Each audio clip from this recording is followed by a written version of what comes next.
존경하는 103만 창원 특례 시민 여러분, 반갑습니다.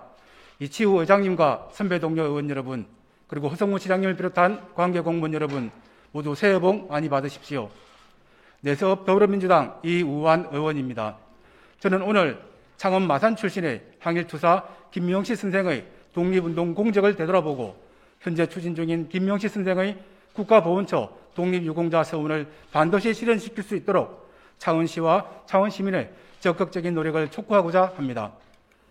2015년에 개봉되어 천만 관객의 가슴에 애국의 불을 질렀던 영화 암살을 기억하십니까? 대한의 독립을 위해 총을 들고 일제에 맞서는 여주인공을 통해 항일무장투쟁의 역사에서 여성 전사들이 흘린 뜨거운 피 또한 잊어서는 안 된다는 것을 보여주었던 영화입니다. 그런데 영화 속 여주인공보다 더 치열하게 전사의 길을 걸었던 여성 독립운동가가 실제로 존재했었습니다. 당시 여성 독립운동가를 높이는 호칭으로 대개는 여사를 붙여 불렸습니다. 그러나 오직 한 사람, 창원 마산 출신의 김명시 선생만은 여장군이라는 호칭으로 불렸으며 해방 이후에도 백마탄 여장군이라는 전설적인 인물로 남아 있습니다. 마산 오동동에서 태어나 그곳에서 자라고 학창시절을 보낸 김명시 선생은 3.1 독립만세운동 때 부상당한 어머니를 비롯해 오빠 김형선, 동생 김형윤과 함께 일제강점기 3남매 독립운동가로 이름을 떨쳤습니다. 김명시 선생은 18살이었던 1925년에 모스크바로 유학을 떠났다가 20살 때부터 상하이에서 항일 독립운동을 시작했습니다. 일제의 만주 침략이 다가오던 1930년에는 하얼빈 일본 영사관 공격에 주도적으로 참여하기도 했습니다. 1932년 김명시 선생은 국내로 잠입하여 활동하다가 일본 경찰에 체포되어 7년간 옥살이를 했습니다. 추록하자마자 성치 않은 몸으로 다시 중국으로 망명하여 항일무장투쟁을 이어갔습니다. 1939년 중국으로 간 김명시 선생은 팔로군에 가담하였고 1942년에는 조선의용군의 여성부대를 지휘했는데 이때부터 여장군이라는 호칭을 얻게 되었습니다.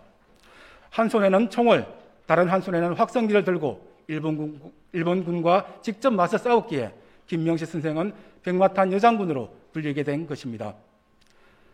해방 이후 서울로 돌아온 김명시 선생은 민주주의 민족전선 중앙위원과 서울지부 의장단에 선출되기도 했으며 조선민주여성동맹의 대표 자격으로 미 군정청을 방문하여 하지 중장에게 항의서를 전달하기도 했습니다.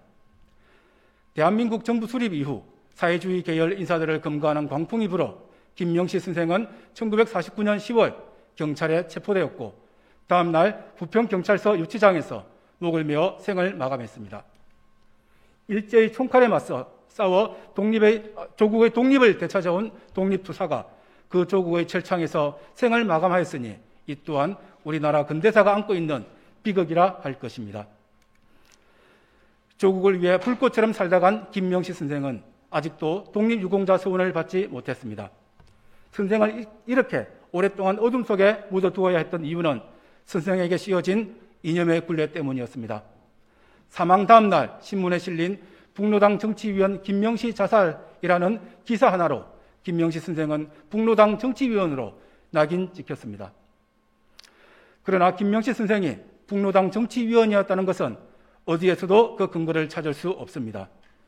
심지어 1988년 국토통일원이 발간한 조선노동당 대회 자료집의 정치위원 명단에서도 김명시라는 이름은 없었습니다. 국가보훈처의 독립유공자 심사 기준에는 광복 이후 사회주의 활동에 참여한 이력이 있더라도 북한 정권 수립에 기여하거나 적극적으로 동조한 경우가 아니면 사안별로 판단해 포상을 검토하도록 하고 있습니다. 열린사회 희망연대를 중심으로 한 시민사회에서는 1918년부터 김명시 선생의 명예회복과 독립유공자 서훈을 위해 많은 노력을 기울이고 있습니다.